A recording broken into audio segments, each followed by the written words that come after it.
गई हो वे होते हैं संत। वे सदैव परमार्थ का उद्देश्य लेकर के चलते हैं। जिस प्रकार वृक्ष कबू नहीं फल भके, नदी न संचय नीर, परमार्थ के कारण ही साधुन धरा शरीर।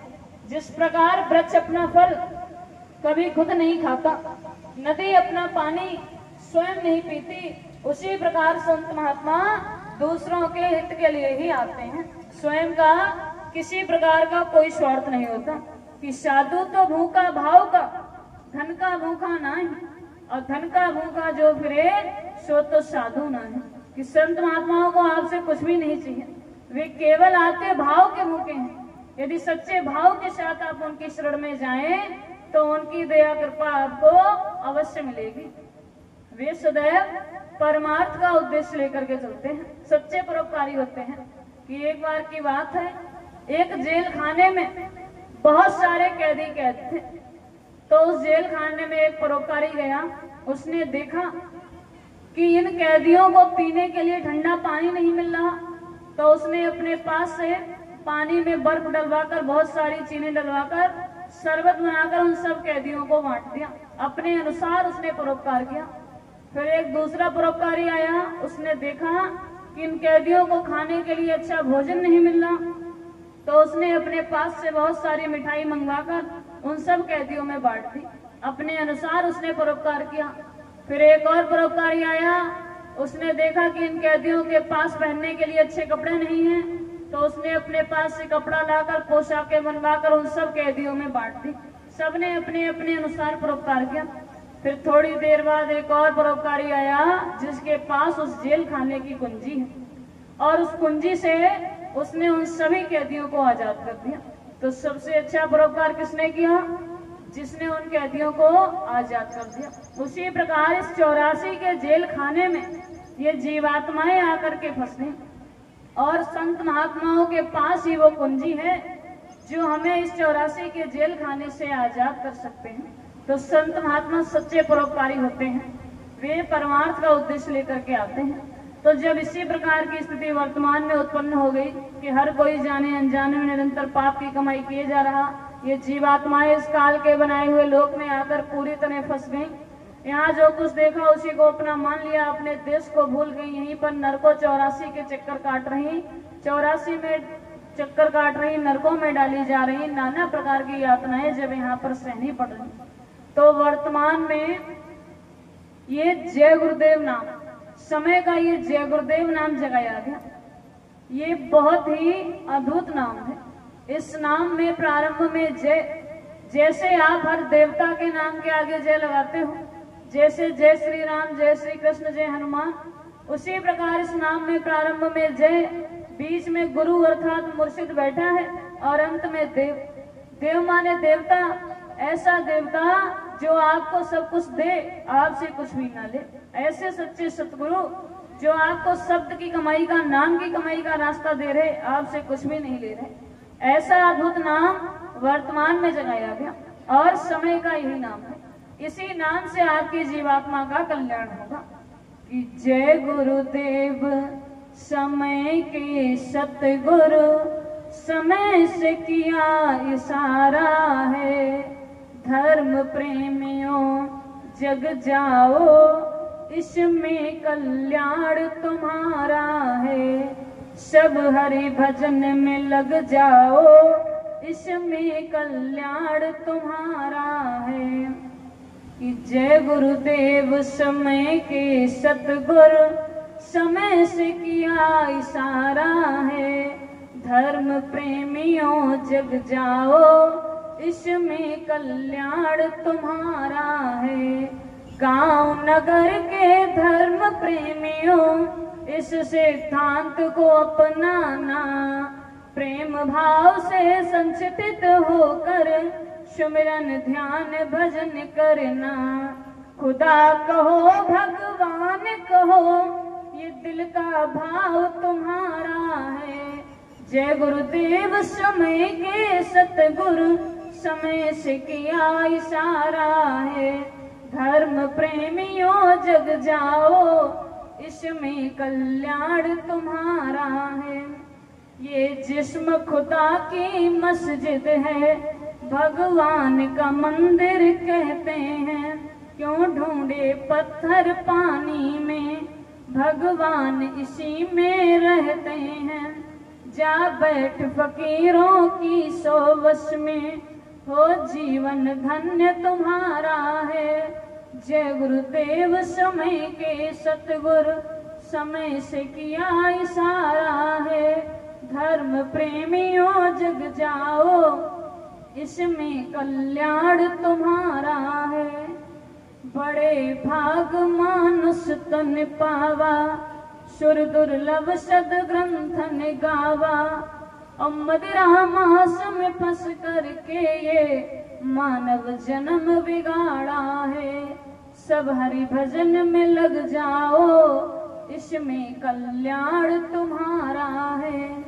जय गुरुदेव समय के सतगुरु, समय से किया इशारा है।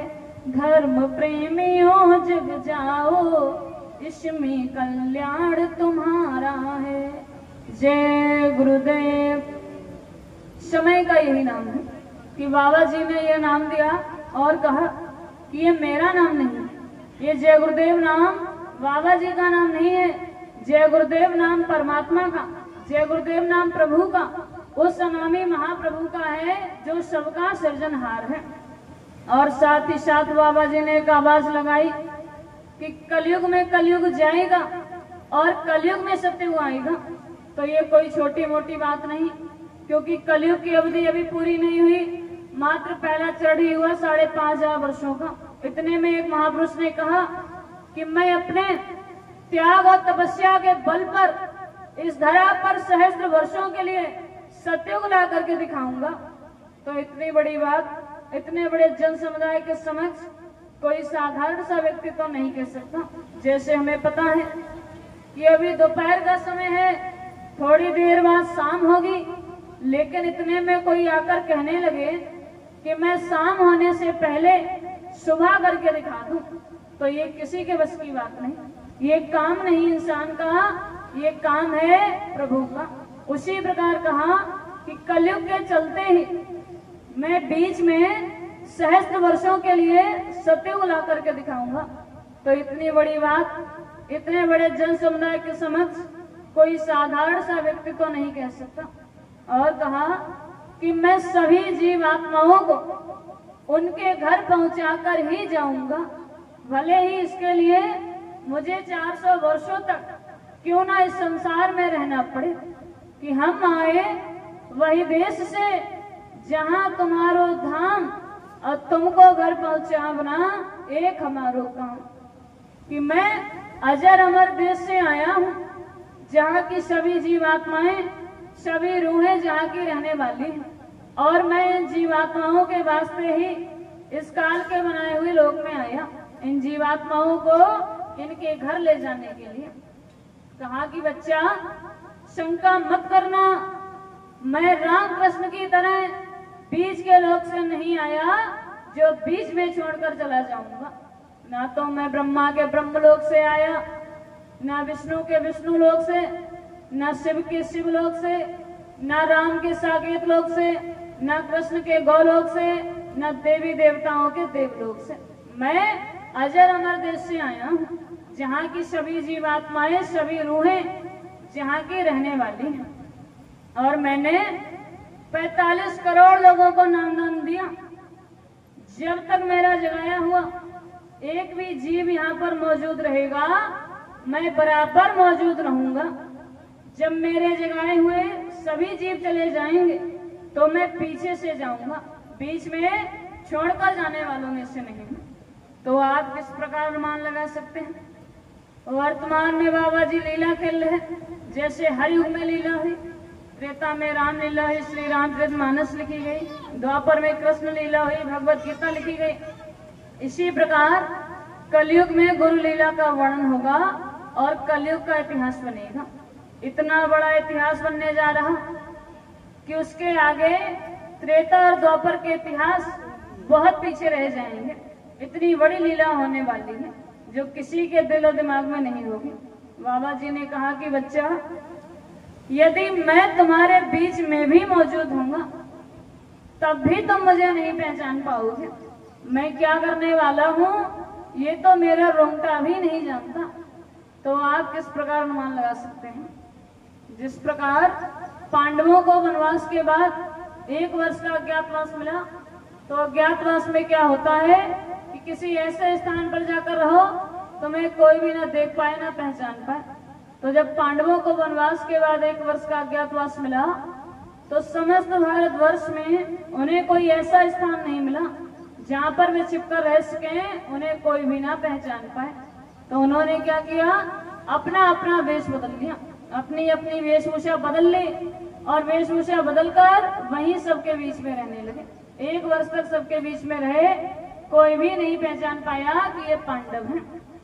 उसी प्रकार वर्तमान में बाबा जी यदि आकर हमारे बीच में भी मौजूद होंगे तब भी हम और आप उन्हें नहीं पहचान सकते। उनके द्वारा खेली हुई इस लीला का अनुमान नहीं लगा सकते, कुछ नहीं कर सकते, केवल समय का इंतजार कर सकते हैं। समय का इंतजार श्री राम ने किया, समय का इंतजार श्री कृष्ण ने किया, हम भी समय का इंतजार ही कर सकते हैं। कि बाबा जी ने कहा कि मैं परिवर्तन करने आया हूं, परिवर्तन करके ही जाऊंगा। मेरे इस काम को ना तो कोई और कर सकता है ना ही रोक सकता है। मैं समय का इंतजार कर रहा कि जब शराब जैसे घातक नशे को कोई नहीं बंद करा पाएगा, जीवों पर होने वाली हिंसा को जब कोई नहीं रोक पाएगा, तब जाकर के मैं अपना ब्रह्मास्त्र उठाऊंगा। मैं परिवर्तन करने आया हूँ, परिवर्तन करके ही जाऊंगा। तो बाबा जी के द्वारा कही हुई एक भी बात इधर से उधर होने वाली नहीं है, समय पर सब कुछ होगा।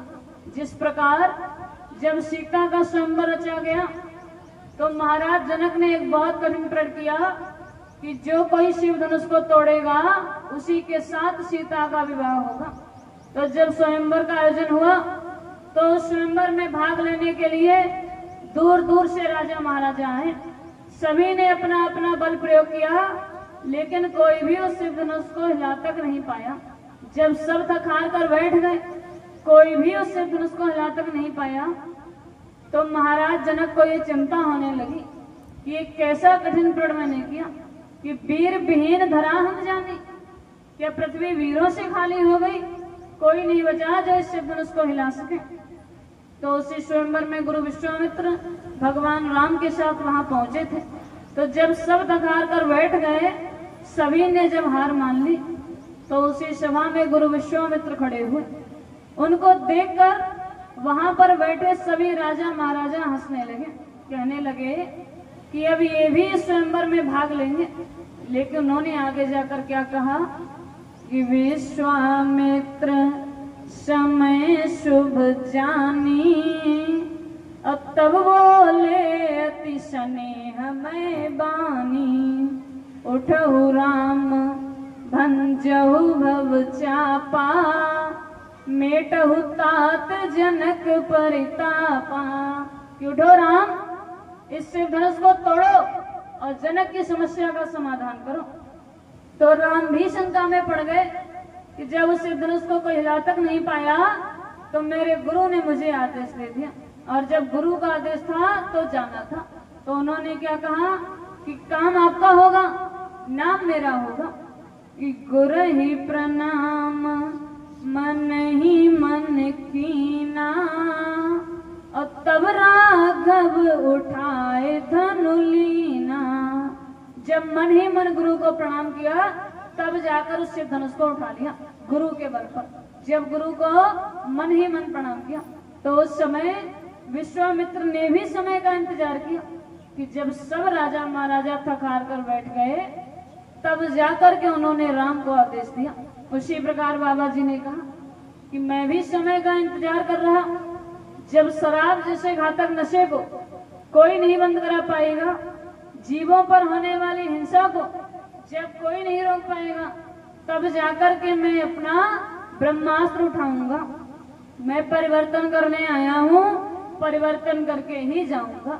तो बाबा जी के द्वारा कही हुई एक भी बात इधर से उधर होने वाली नहीं है। एकमात्र ऐसे परम संत हुए जिन्होंने नाम की कमाई, शब्द की कमाई के रास्ते के साथ साथ युग परिवर्तन की बात कही, कलयुग में सतयुग लाने की बात कही कि इस धरती पर कलयुग के चलते ही मैं बीच में सहस्त्र वर्षों के लिए सतयुग ला करके दिखाऊंगा। इतनी बड़ी बात अभी तक किसी संत ने नहीं की, एकमात्र ऐसे परम संत हुए। ना अभी तक कोई ऐसा संत आया है, ना ही कभी आएगा। वर्तमान में समृत रूप धारण करके आए हैं। सतयुग लाने की बात थी। सतयुग लाने के लिए बाबा जी ने 3 यज्ञ किए थे, जिनमें से पहला यज्ञ अयोध्या में सरयू नदी के तट पर किया, जहां इतनी बड़ी लीला की कि उस सरयू नदी में इतना पानी था कि 20 फीट का बांस भी नदी में डूब जाता था। और जब बाबा जी ने अपना पहला यज्ञ वहां पर किया तो कुंवारी कन्याओं को कलश लेकर उस नदी से गुजार दिया, जिस नदी में इतना पानी जिसमें 20 फीट का बांस भी डूब जाता हो, उस नदी से कुंवारी कन्याओं को कलश लेकर गुजार दिया। और उन्होंने अपना दूसरा सतयुग आगमन साकेत महायज्ञ अहमदाबाद में साबरमती आश्रम के पास किया, जहां देश की समृद्धि और खुशहाली के विषय में कहा। और उन्होंने अपना तीसरा सतयुग आगमन साकेत महायज्ञ वाराणसी काशी में, जो विश्वनाथ बम भोले की नगरी कहा जाता है, वहां पर किया और शंकर जी को प्रसन्न किया। तो सुना जाता है कि शंकर जी कहने लगे कि इस धरती पर पाप बहुत बढ़ गया, इस धरती पर पाप बहुत बढ़ गया, यदि आपकी आज्ञा हो तो मैं अभी ही शस्त्र उठा दूं, अभी ही परिवर्तन कर दूं। तो बाबा जी ने कहा कि यदि अभी ही परिवर्तन हो जाए तो आगे आने वाले सतयुग को देखने के लिए, जो सतयुग की नींव मैंने रखी, उस सतयुग को देखने के लिए कोई नहीं बचेगा। पहले मैं लोगों को समझा दूं, थोड़े बहुत लोग समझ जाएं तो आगे आने वाले कठिन समय से बच पाए। कि जागो जागो दुनिया वालों, सतयुग आने वाला है, और डम डम डम डम महादेव का डमरू बजने वाला है। नेत्र तीसरा खुलते ही शिव तांडव रहस्य रचाएंगे, खंड खंड शिव वसुंधरा का त्राहि त्राहि मच जाएगा। घुमड़ घुमड़ घन घोर घटाएं अंगारे बरसाएंगी, दावानल के साथ साथ अति बात भयंकर लाएंगी। और डग डग डगमगा उठेंगे पर्वत भी भूचालों से, राख बनेंगे महानगर तक एटम के अंगारों से। मानव की क्या पेश चलेगी, अंबर तक फट जाएगा। महाशक्तियां दुनिया भर की मिट्टी में मिल जाएंगी। अक्रूर धर्मी इस मानव की तब अक्ल ठिकाने आएगी। ऐसा भीषण बम भोले का तांडव होने वाला है। कलयुग की इस धरती पर धर्म ध्वजा लहराएगी। भारत की इस धरती पर स्वर्ग उतर कर आएगा। शुभ सुख चैन की वर्षा लेकर सतयुग आने वाला है। जय गुरुदेव नाम का डंका जग में बजने वाला है। जय गुरुदेव। ये 3 यज्ञ करके गए, फिर समय को रोक दिया, जिससे कि ज्यादा से ज्यादा लोगों को बचाया जा सके, लोगों को समझाया जा सके कि लोग समझ जाएं तो आगे आने वाले कठिन समय से बच पाएं।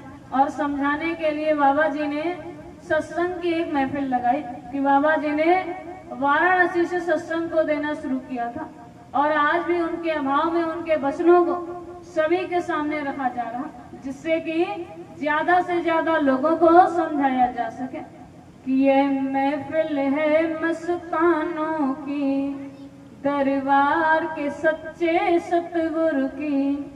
यह महफिल है मस्तानों की, दरबार के सच्चे सतगुरु की। दुख दर्द मिटाए जाते हैं और दुनिया के सताए लोग यहाँ सीने से लगाए जाते हैं। यह महफिल है मस्तानों की, दरबार के सच्चे सतगुरु की। हर शख्स यहाँ पर मतवाला और भर भर के जाम इबादत के यहाँ सबको पिलाए जाते हैं। यह महफिल है मस्तानों की, दरबार के सच्चे सतगुरु की। तुम डरते क्यों हो जग वालों, इस दर पे शीश झुकाने से। कि तुम डरते क्यों हो जग वालों, इस दर पे शीश झुकाने से। ऐ नादानों इस दर पे तो सिर भेंट चढ़ाए जाते हैं। इतना ऊंचा स्थान गुरु का बताया गया कि ये तन विष की बेलरी, गुरु अमृत की खान, शीश दिए जो गुरु मिले तो भी सस्ता जान। यदि अपना सिर देकर भी गुरु की शरण मिलती है तो ये सौदा भी आपके लिए सस्ता है। इतना ऊंचा स्थान गुरु का बताया गया।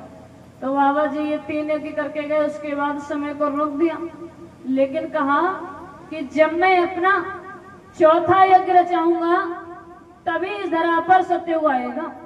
और उस यज्ञ को करने से 10 महीने पहले मैं आवाहन कर दूंगा कि मैं अपना 4था यज्ञ करने जा रहा हूं, और उसमें केवल 10 करोड़ लोग ही शामिल हो पाएंगे। वह यज्ञ मैं एक ऐसे स्थान पर करूंगा जहां कुछ नहीं होगा, बियाबान जंगल होगा और एक छोटी सी नदी का किनारा होगा। ऐसे स्थान पर मैं अपना 4था यज्ञ रचाऊंगा और उसी में मैं सत्ययुग आने की तारीख बता दूंगा कि किस दिन इस धरा पर सत्ययुग आएगा। सत्ययुग के बाद की स्थिति बताई कि सत्ययुग के बाद कितना सुंदर समय हो जाएगा कि देशवासी नया एक संदेशा सुनो, इस धरा पर ही सतयुग उतर आएगा। है नहीं वक्त ज्यादा, कुछ ही वर्षों में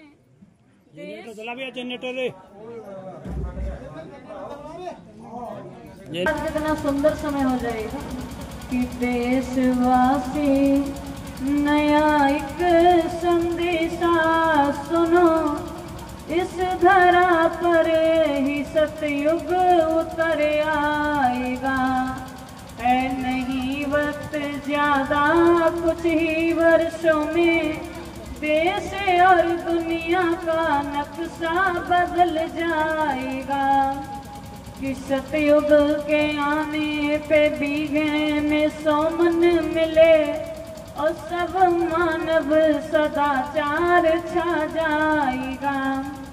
कि 30-32 में सोना भी बिक जाएगा, दूध घी की सुधा धार बह जाएगी, और चूड़ियों में भी हीरे जड़े जाएंगे।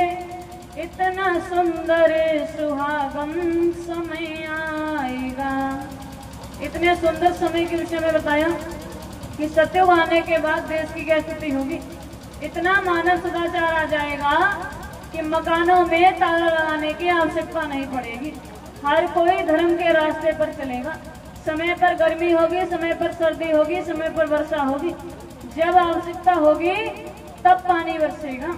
कि 30-32 में सोना भी बिक जाएगा और दूध घी की पैदावार पर्याप्त मात्रा में होगी, और चूड़ियों में भी हीरे जड़े जाएंगे। इतना सुंदर सुहागम समय आएगा। तो ऐसे सुंदर समय को देखने के लिए लोग बचने भी तो चाहिए। कहीं ऐसा ना हो जब कलयुग और सतयुग की टक्कर हो तो इतनी भयंकर हो कि उसमें सब पिस जाए।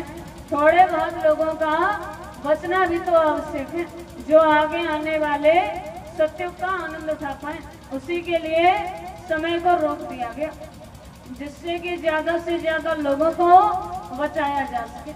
समय को रोका गया, लेकिन समय होने पर बाबा जी आएंगे और जैसा कहा 4था यज्ञ रचाएंगे कि जरा धीर धरो दुनिया वालों, कुछ गजब सा होने वाला है। जिसे अस्त समझ बैठे हो तुम, वो सूर्य चमकने वाला है। कि जिस सूरज को तुम मस्त समझ रहे वही एक दिन चमकेगा। और उसकी चमक से ये सारा संसार प्रकाशित हो जाएगा। आप बस थोड़ा सा धैर्य रखें। बाबा जी के द्वारा कही हुई एक भी बात इधर से उधर होने वाली नहीं है कि संत वचन पलटे नहीं, पलट जाए ब्रह्मांड। और भगवान श्री राम ने भी कहा कि मोर वचन चाहे पर जाए फीका, और संत वचन पत्थर की लीका। कि मेरे द्वारा कहे हुए शब्द एक बार के लिए इधर से उधर हो सकते हैं, लेकिन संत महात्मा जो कह देते हैं वह पत्थर की लकीर बन जाता है, इधर से उधर होने वाला नहीं है। उसी प्रकार बाबा जी के द्वारा कही हुई एक भी बात इधर से उधर नहीं होगी, समय पर सब कुछ होगा। कि स्वामी जी की बाणी है, कलयुग में सतयुग आएगा, जग में जय गुरुदेव का झंडा लहर लहर लहराएगा। स्वामी जी की बाणी है, कलयुग में सतयुग आएगा, जग में जय गुरुदेव का झंडा लहर लहर लहराएगा। भारत भूमि की रक्षा लज्जा बचाई संतों ने, लोक और परलोक बनेंगे युक्ति बताई संतों ने। होगा अखंड भारत ये फिर से, तब विश्व गुरु कहलाएगा, जग में जय गुरुदेव का झंडा लहर लहर लहराएगा। स्वामी जी की बाणी है, कलयुग में सतयुग आएगा, जग में जय गुरुदेव का झंडा लहर लहर लहराएगा। आजाद भगत नेता सुभाष की कुर्बानी आज रुलाती है, माँ बहनों की लाज लुट रही, क्या तुम्हें शर्म नहीं आती है। गांधी जी के अधूरे सपने पूरन यही कराएंगे, जग में जय गुरुदेव का झंडा लहर लहर लहराएंगे। स्वामी जी की बाणी है, कलयुग में सतयुग आएगा, जग में जय गुरुदेव का झंडा लहर लहर लहराएगा। कि वेद शास्त्र की लगी दुकानें, धर्म बिक रहा पैसों में, खून पसीने की ये कमाई जाती भोग विलासों में। जय गुरुदेव आवाज लग रही, सबको होश आ जाएगा, जग में जय गुरुदेव का झंडा लहर लहर लहराएगा।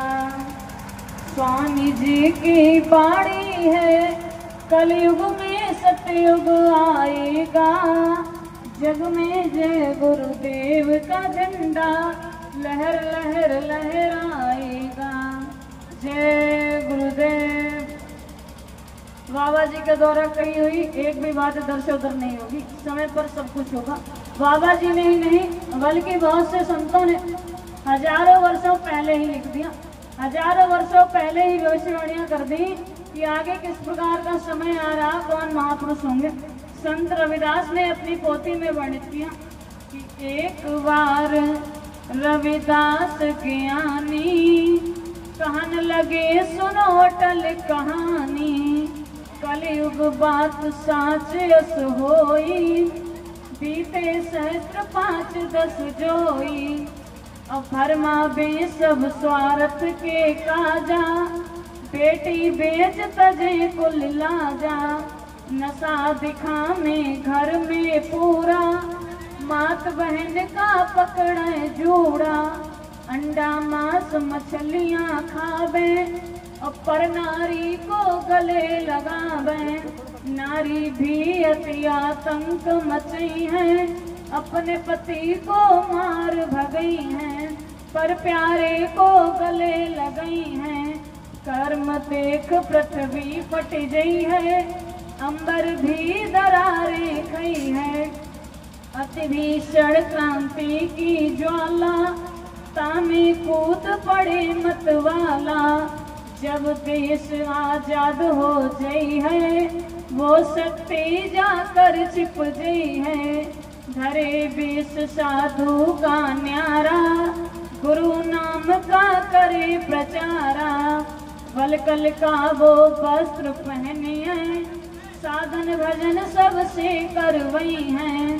ऐसा मंदिर एक बनई है जो इस भूमंडल पर कहीं नहीं पई है।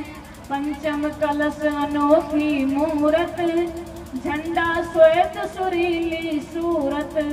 गुरु नाम से सब जग जाने उनको परम पूज्य अति माने। सत्य पंथ का कर प्रचारा देश धर्म का कर विस्तारा। करें संगठन वन ब्रह्मचारी उन समान नहीं कोई उपकारी। अस कहीं मौन भई रविदासा विनय पूर्ण मुनि प्रेम प्रकाशा। हजारों वर्षों पहले ही संत रविदास ने कह दिया कि किस प्रकार का कलयुग आ रहा, पहले ही बता दिया। तो जैसा उन्होंने लिखा वही समय आज सबकी आंखों के सामने आ गया कि कलयुग बात साच सोई बीते सहस्त्र 5 जोई। और भरम आवे सब स्वार्थ के काजा बेटी बेच तजे को लाजा। नशा दिखावे घर में पूरा मात बहन का पकड़े जूड़ा। अंडा मांस मछलियां खावे यही सब आज देखने को मिल रहा जैसा हजारों वर्षों पहले लिखा गया। क्योंकि संत महात्माओं की लिखी हुई एक भी बात गलत नहीं हो सकती। कहा कि धरे वेश साधु का न्यारा गुरु नाम का करे प्रचारा। ऐसे एक महापुरुष जो साधु का वेश धारण करके समस्त विश्व में गुरु के नाम का प्रचार करेंगे। ऐसा एक मंदिर बनवाएंगे जो इस भूमंडल पर कहीं नहीं होगा। ये सब बाबा जी के विषय में लिख दिया कि बाबा जी ने साधु का वेश धारण करके समस्त विश्व में गुरु के नाम का प्रचार किया। मथुरा में एक ऐसा मंदिर बनवाया जो इस भूमंडल पर कहीं नहीं। पंचम कलश अनोखी मूरत झंडा श्वेत सुरीली सूरत। जिनका झंडा सफेद रंग का और समस्त विश्व जिन्हें गुरु के नाम से जानता है। ये सब बाबा जी के विषय में पहले ही लिख दिया। तो जैसा लिखा वही समय आज सबकी आंखों के सामने आ गया। और जो थोड़ा बहुत बचा जो और बताया कि भारत में अवतारी होगा जो अति विस्मयकारी होगा। ज्ञानी और विज्ञानी होगा वो अद्भुत सेनानी होगा। और जीते जी कई बार मरेगा छद्म वेश में जो विचरेगा। देश बचाने के लिए होगा एक आवाहन युग परिवर्तन के लिए चले प्रबल तूफान। अब तीनों ओर से होगा हमला देश के अंदर द्रोही घपला। सभी तरफ कोहराम मचेगा कैसे हिंदुस्तान बचेगा। नेता मंत्री और अधिकारी जान बचाना होगा भारी। छोड़ सब मैदान भागेंगे अपने अपने घर दुबकेंगे। जिन जिन भारत मात सताई जिसने इसकी करी लुटाई। ढूंढ ढूंढ कर बदला लेगा सब हिसाब चुकता कर देगा। और चीन अरब की धुरी बनेगी विध्वंसक ताकत उभरेगी। सभी तरफ संगीन लड़ाई घाटे में होंगे ईसाई।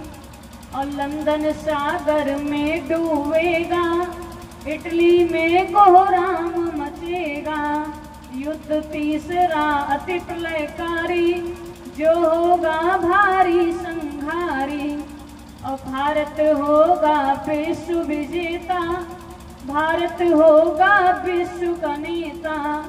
दुनिया का कार्यालय होगा भारत में न्यायालय होगा। तब सतयुग दर्शन आएगा और संत राज सुख बरसाएगा। हजारों वर्षों पहले ही संत रविदास ने लिख दिया कि भारत में अवतारी होगा और जीते जी कई बार मरेगा, ये भी स्पष्ट तौर से पहले ही लिख दिया। फिर भी आप शंका में हैं, सबको संत महात्माओं ने पहले ही बता दिया और बाबा जी ने भी पहले ही बता दिया कि आगे किस प्रकार की लीला होने वाली है। इशारों इशारों सब कुछ पहले ही बता दिया कि बाबा जय गुरुदेव की है जो बाणी, एक दिन सत्य होकर रहेगी। वक्त से है सभी काम होता, इसको महसूस दुनिया करेगी। हमको संदेश सतगुरु ने देकर नाम का दान सबको दिया है। हमको संदेश सतगुरु ने देकर नाम का दान सबको दिया है।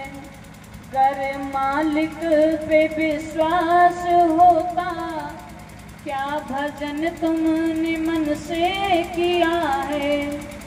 संत सतगुरु की बाणी भुला कर अपने मन में है संशय बनाया।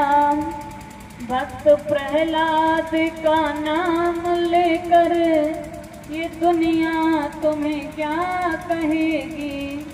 बाबा जय गुरुदेव की है जो बाणी, एक दिन सत्य होकर रहेगी। वक्त से है सभी काम होता, इसको महसूस दुनिया करेगी।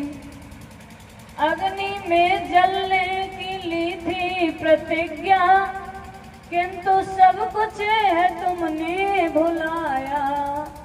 अग्नि में जलने की ली थी प्रतिज्ञा, किंतु सब कुछ है तुमने भुलाया। स्वामी जी ने गियर जो फंसाया, वह किसी की समझ में न आया। और स्वार्थ में तुम हुए ऐसे पागल, स्वार्थ में तुम हुए ऐसे पागल। दोष अपने गुरु को लगाया। जब बाबा जी ने सब कुछ खोलकर पहले ही बता दिया कि आगे किस प्रकार की लीला होने वाली है, सब कुछ इशारों में बता दिया कि बच्चा मैं ऐसा घेर फंसाऊंगा, तुम चाहकर भी उसे निकाल नहीं पाओगे। मैं तुमसे इतनी दूर चला जाऊंगा कि तुम चाहकर भी मेरे पास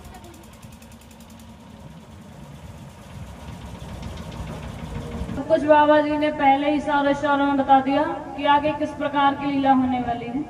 कहा कि बच्चा मैं ऐसा घेर फंसाऊंगा, तुम चाहकर भी उसे निकाल नहीं पाओगे। मैं तुमसे इतनी दूर चला जाऊंगा, तुम चाहकर भी मेरे पास तक नहीं पहुंच पाओगे। और यदि मैं तुम्हारे बीच में भी मौजूद हूँगा, तब भी तुम मुझे नहीं पहचान पाओगे। मैं क्या करने वाला हूँ ये तो मेरा रोंगटा भी नहीं जानता। इशारा में सब कुछ पहले ही बता दिया, फिर भी आप शंका में हैं, अपने ही गुरु को दोष लगा रहे कि स्वामी जी ने गियर जो फंसाया, वह किसी की समझ में न आया। और स्वार्थ में तुम हुए ऐसे पागल, दोष अपने गुरु को लगाया। भेद जिस दिन तुम्हारा खुलेगा, जिंदगी सोचो ये कैसी कटेगी। बाबा जय गुरुदेव की है जो बाणी, एक दिन सत्य होकर रहेगी। वक्त से है सभी काम होता, इसको महसूस दुनिया करेगी।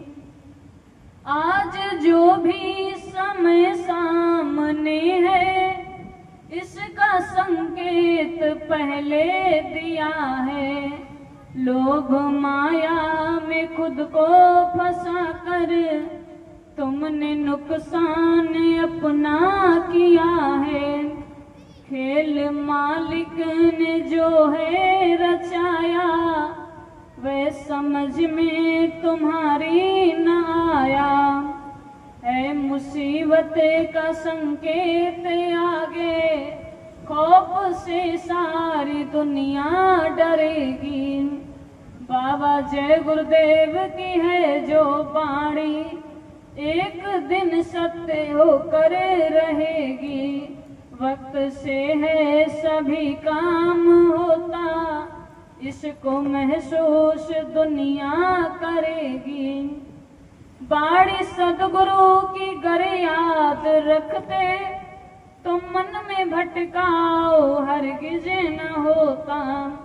मेरे गुरुदेव अब कब मिलेंगे, भक्तों को पड़ता न रोना। सतयुग आने के पहले के हालात स्वामी जी ने है खुलकर बताए। टाट पहने शपथ ले तपस्वी, कल ये दुनिया तुम्ही पर हंसेगी। बाबा जय गुरुदेव की है जो बाणी, एक दिन सत्य होकर रहेगी। वक्त से है सभी काम होता, इसको महसूस दुनिया करेगी। जय गुरुदेव। बाबा जी के द्वारा कही हुई एक भी बात इधर से उधर नहीं होगी, समय पर सब कुछ होगा। सभी संत महात्माओं ने बता दिया कि आगे कितना खराब समय आ रहा।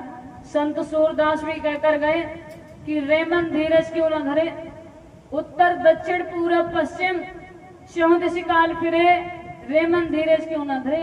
अकाल मृत्यु जग माही व्यापे, फिर जा बहुत मरे, और सूरदास हरि की ये लीला तारे नहीं करे। सभी संत महात्माओं ने बताया कि आगे कितना खराब समय आया। संत कबीर दास भी कहकर गए कि हंसा घबराइए मत, हम फिर हमेंगे 4 वाण 36 जाति में, हम घर घर लक्ष्य लगाएंगे। हंसा घबराइए मत, हम फिर आमेंगे। अब काशी धाम मुक्ति का नाका, ता हम यज्ञ करामेंगे। अब गुरु नाम का डंका लेकर हम शब्द का ढोल बजाएंगे। हंसा घबराइए मत, हम फिर आमेंगे। कबीर दास ने भी कहा कि जीवात्माओं, मैं फिर से आऊंगा और दुगनी पावर के साथ। कहा गया कि कबीर दास से लेकर जितने भी संत आए, सभी में बाबा जी का रूप था और वर्तमान में समृद्ध रूप धारण करके आए हैं। तो जैसा कबीर दास कहकर गए कि काशी धाम मुक्ति का नाका, ता हम यज्ञ कराएंगे, तो बाबा जी ने अपना तीसरा यज्ञ वाराणसी काशी में ही किया था, जैसा कबीर दास कहकर गए। तो सभी संत महात्माओं ने बता दिया कि आगे कितना खराब समय आ रहा। ऐसे खराब समय से वही बचेगा जो इस नाम की शरण में आ जाएगा कि गुरु बचा लोगे जिसको वो बच जाएगा, फिर लोगे नजर तो वो फंस जाएगा। जिसको गुरु बचा लेंगे वही आगे आने वाले कठिन समय से बच पाएगा। आगे समय बहुत ही खराब आ रहा, तो इस नाम को तो अपनाना ही पड़ेगा। यदि आप अपनी इच्छा से अपनाएं तो ज्यादा बेहतर है, अन्यथा कुदरत का ऐसा कहर बरसेगा कि मजबूरन इस नाम की शरण में आना पड़ेगा, क्योंकि ये समय का नाम है। समय के नाम के आगे किसी की नहीं चलती। त्रेता में समय का नाम श्री राम था, तो रावण इतना बड़ा ज्ञानी, इतने बड़े बलशाली योद्धा उसके पास, तो उसको ऐसा लगा कि वो समय के नाम से जीत जाएगा। तो क्या हुआ कि 1 लाख पुत्र 1.25 लाख नाती, और तारा बड़े घर दिया नबाती। इतना बड़ा साम्राज्य होने के बावजूद भी उस रावण के यहाँ कोई नहीं बचा। एकमात्र विभीषण बचे थे जो पहले ही श्री राम की शरण में चले गए थे। उसी प्रकार ये समय का नाम है, वही बचेगा इस नाम को जो अपना लेगा। इस नाम को अपनाना ही पड़ेगा। ये हमारा सौभाग्य है कि वर्तमान में हमें ऐसे सच्चे सद्गुरु मिले, क्योंकि कहा गया गुरु सोई जो शब्द स्नेही, शब्द बिना दूसर नहीं से। ऐसे सच्चे सद्गुरु मिले जिन्होंने हमें शब्द की कमाई का, नाम की कमाई का रास्ता बताया इस भव सागर से पार जाने के लिए। हम जीवात्माओं को नाम दान दिया, जबकि हम योग्य नहीं थे कि हमें नाम दान मिले, फिर भी इतनी बड़ी दया मेहर की कि हम जीवात्माओं को नाम की दौलत बांटी। कि कर्जदार हूँ मैं गुनहगार हूँ मैं, नजरें मिलाने के काबिल नहीं हूँ। मैं आ तो गया हूँ मगर तेरे दर पे आने के काबिल नहीं हूँ। हम योग्य नहीं थे कि हमें नामदान मिले, फिर भी इतनी बड़ी दया मेहर की कि हम जीवात्माओं को नाम की दौलत बांटी, नामदान दिया। 5 नाम, 5 रूप, 5 स्थान आपको बताए गए। तो जो नाम आपको मिले, क्या वो नाम आपके अंदर में प्रकट हो पाए? क्या बराबर ऊपर से शब्द लहर धार तरंग आपके अंदर में आ रही? क्योरे अंतर में अमृत रस धीरे धीरे घोल रहा है, बन करके पपीहा मोर कोयलिया तू ही बोल रहा है। क्या आपके अंदर में नाम प्रकट हो पाया? बराबर ऊपर से लहर धार तरंग आपके अंदर में आ रही। क्योर अंतर में अमृत रस धीरे धीरे बोल रहा है, बन करके पपीहा मोर कोयलिया तू ही बोल रहा है। क्या आंख बंद करने पर अंधेरा दिखाई नहीं देता? कि त्रिभुवन की आस लगाए माया रूपी एक नारी, आशा की डोर बंधाए मृग तृष्णा की ये बानी।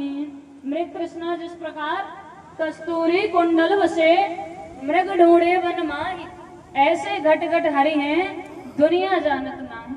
जिस प्रकार हिरण की नाभि में कस्तूरी होती है जो सुगंध देती है, और हिरण उस सुगंध को ढूंढने के लिए वन वन में घूमता फिरता है, उसे नहीं पता कि ये सुगंध उसी के पास से आ रही। उसी प्रकार घट घट में परमात्मा मौजूद है, लेकिन हम बाहर खोजने में लगे हुए कि क्या मिल जाए, क्या देख ले, क्या मिल जाए, क्या सुन ले, क्या मिल जाए, क्या स्पर्श कर ले। बाहर खोजने में लगे हुए, अंतर में नहीं ढूंढ रहे कि वह परमात्मा कहीं पहाड़ों गुफाओं जंगलों में छिपकर नहीं बैठा है, वह आपके अंदर ही है। वह आपके अंदर ही है। जिसने भी परमात्मा को पाया अपने अंदर ही पाया कि ज्यों तिल माही तेल है, ज्यों चकमक में आग, तेरा साईं तुझ में है, जाग सके तो जाग। जिस प्रकार तिल के अंदर तेल है और पत्थर में आग, उसी प्रकार आपका परमात्मा आपके अंदर है। बस उसे खोजने की देर है। अंदर को नहीं ढूंढ रहे, बाहर ढूंढने में लगे हुए कि क्या मिल जाए, क्या देख लें, क्या मिल जाए, क्या सुन लें, क्या मिल जाए, क्या स्पर्श कर लें। तो क्या नाम आपके अंदर में प्रकट हो पाया? और ऐसे ऐसे गुरु प्रेमी भी मौजूद हैं जिनके अंदर नाम प्रकट हो गया, बराबर ऊपर से शब्द लहर धार तरंग जिनके अंदर में आ रही, बराबर उस नाम की मौज में कि मस्ती के रंग में रंग डाला, तेरा नाम जपे ये मतवाला। विष कलश स्वर्ण के टूट गए, अधरों पे धरा अमृत प्याला। अधरों पे धरा अमृत। अमृत क्या है? अमृत जीवात्मा का भोजन है। जो भोजन आप और हम करते हैं वह तो शरीर के लिए, जीवात्मा का भोजन अमृत है। कि अमृत है जय गुरुदेव नाम जगत में, अमृत है जय गुरुदेव।